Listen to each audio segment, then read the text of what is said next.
there's a jam, a major jam. We're going to talk about a major jam in just a second. First off, welcome back. It's been a few weeks, or maybe just a week since I've uploaded, but been a little bit. Life has just been busy, so no big deal there. Thank you guys for always tuning in when I upload, though. I appreciate it greatly. My voice is a little bit gone. A few loud gigs this weekend. More coming up the next, so that's good. I got to get back in shape with the old vocal cords. But anyways, hope everyone's been doing well. I just wanted to talk about something really quickly, maybe sort of a mini lesson about something that has come to my mind the last few times that I've jammed with people. And I think maybe it's because, for so long, there were no jams. Or if you did jam, you jammed with the same folks or the same couple folks, for a year or more. And now that things are opening up, I've been in some situations, playing with other guitar players.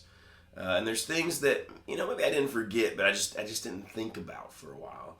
And one of them is playing in major keys. And I realize, and this is, by the way, all the jams I've done lately, I've been with fantastic players. So this is not at all to talk down about how someone plays or how they think about music theory or, how they improvise or whatever. It's just an observation on my part.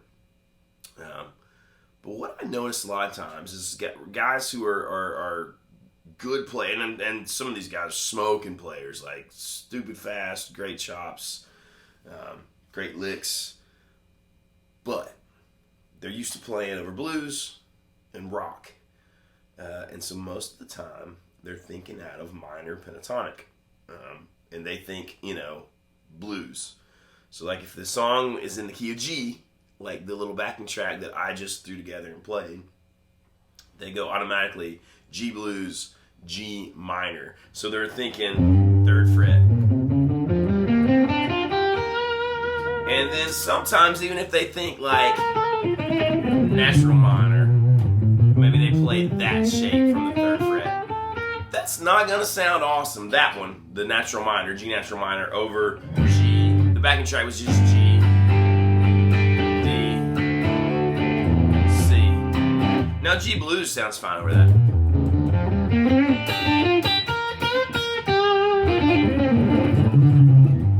And I could have thrown that in over the backing track. I did not on purpose because I want to talk about something different.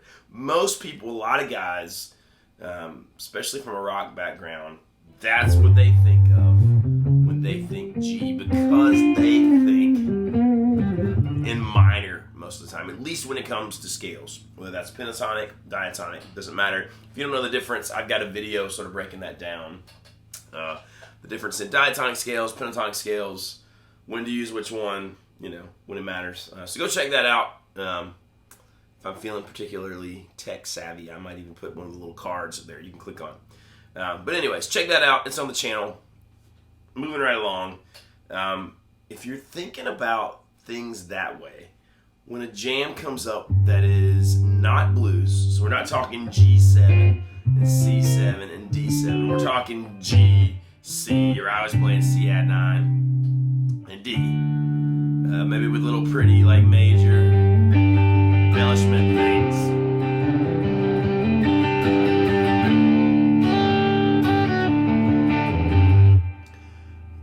There's so many melodic, cool things you can play right there, but you can't. It's hard to be melodic and cool if you're stuck in that minor pentatonic blues scale, whatever you want to call it. So I just want to make sure that you guys, if you're watching this and you care and you want to be able to play that major stuff.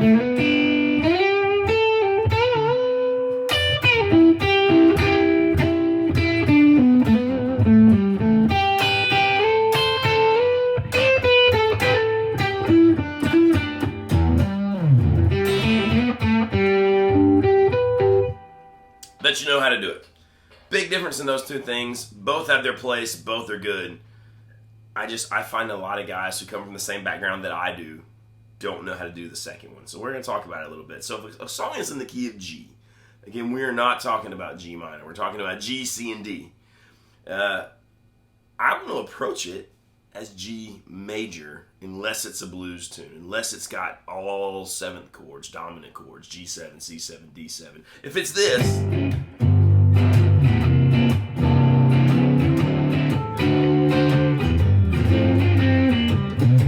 then by all means, go ahead with that, that minor pentatonic shape that's on the 3rd fret. That's 3, 6, 3, 5, 3, 5, 3, 5, 3, 6, 3, 6. That'll work all day. If you want to make a major progression that's G, C, and D sound more like that, have at it with that one. But if you want to be melodic, maybe you're backing up a singer, maybe you don't know the song, maybe it's a songwritery kind of thing, you're accompanying them, playing lead, you're not crazy confident about the chords, but you want to add little things that fit the melody and fit the song, unless it's something bluesy, those things, they're only going to work a few times. But I know most people, when they think of major pentatonic, they think of this shape,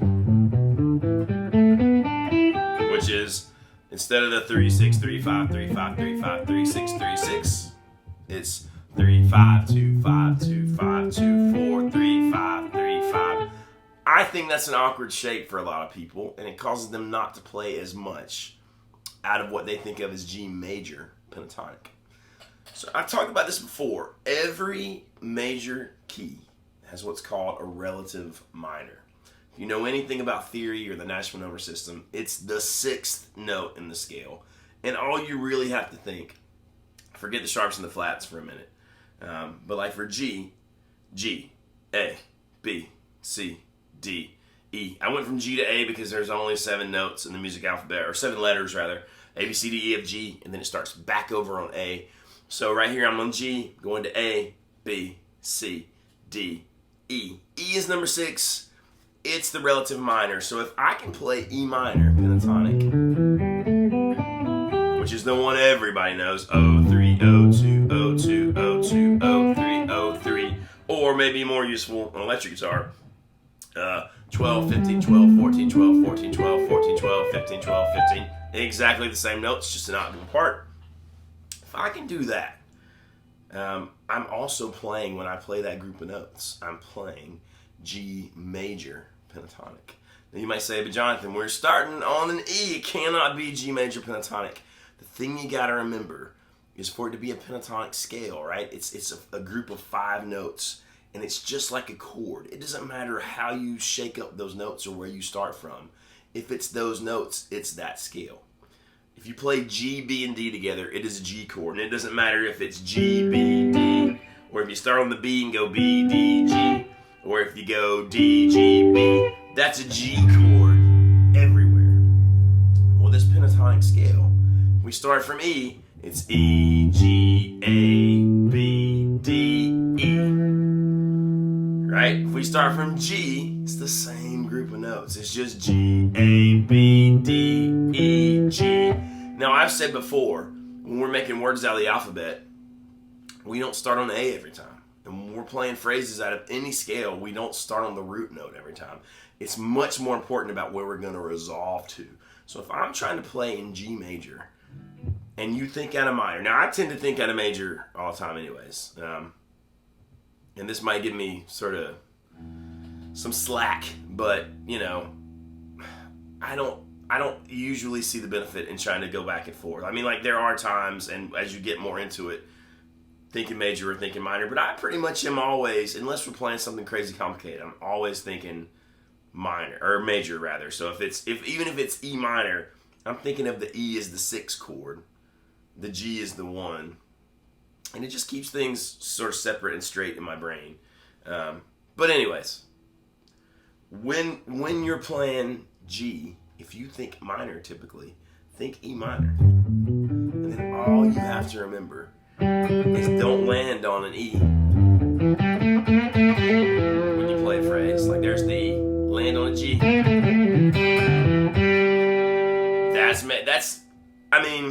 I'm simplifying a little bit, but not much. Literally, that is the difference. So, want to play a lick in E minor?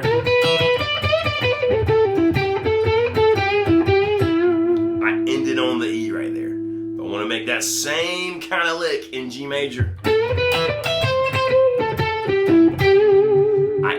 right there on the G. And you can hear the difference. So if I'm playing,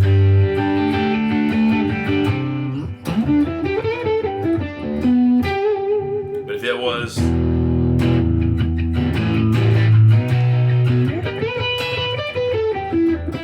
or it could have been,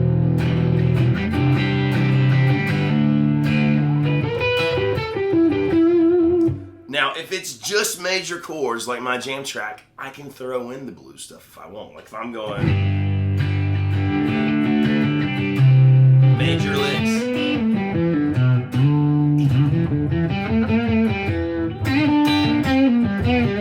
back to major, as long as you don't make clams like I just did. But anyways, I've got a video about that too, about sort of switching a little bit between major and minor.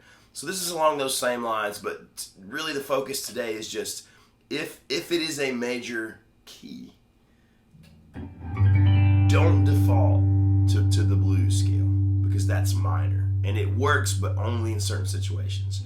If you got stuff like G, C, E minor, D, that's still a very G major E chord progression. I don't know if major E is a word, but you know what I'm saying. That's not going to sound right the whole time. This will sound much better.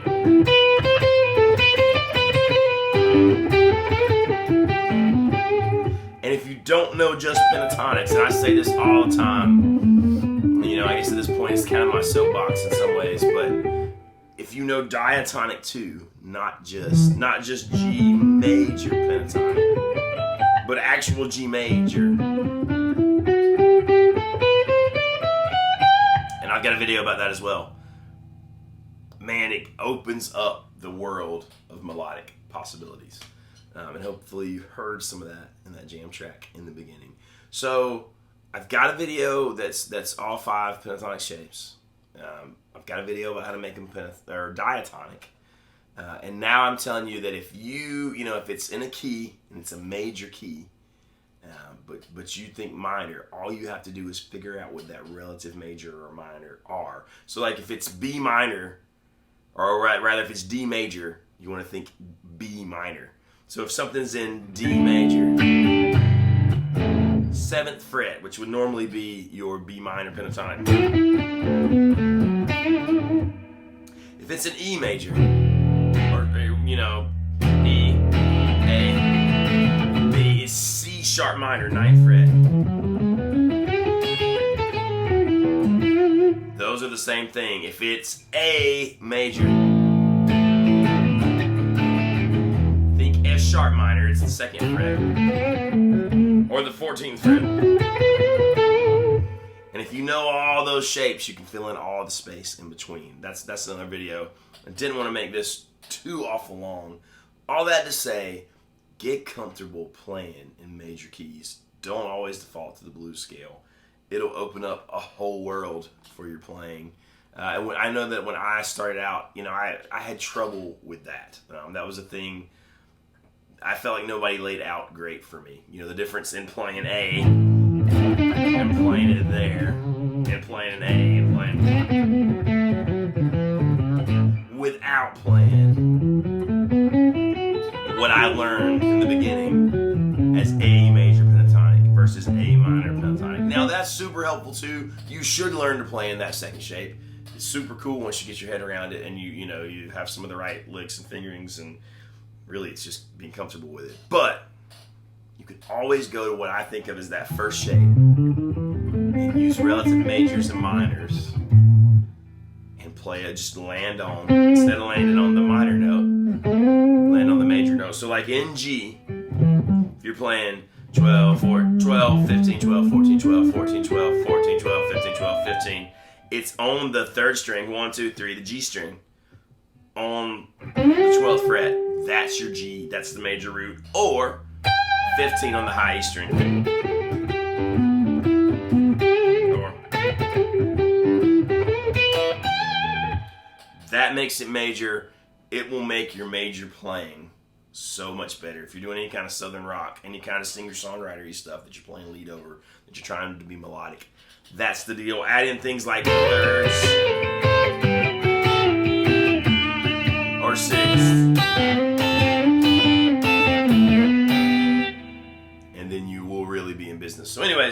hopefully that is helpful. Hopefully that's a tip. We can do more of that stuff later. It'll help a lot if you're trying to learn to play country too, because you need to be able to play in those major pentatonics, not just minor pentatonics. Anyways, hit like and subscribe if you haven't already. Let me know the kind of stuff you want to see in the future. Click the bell so you don't miss videos. Thanks as always for subscribing and hanging out. I really, really appreciate it. Hope you have a great week. I'll see you next time.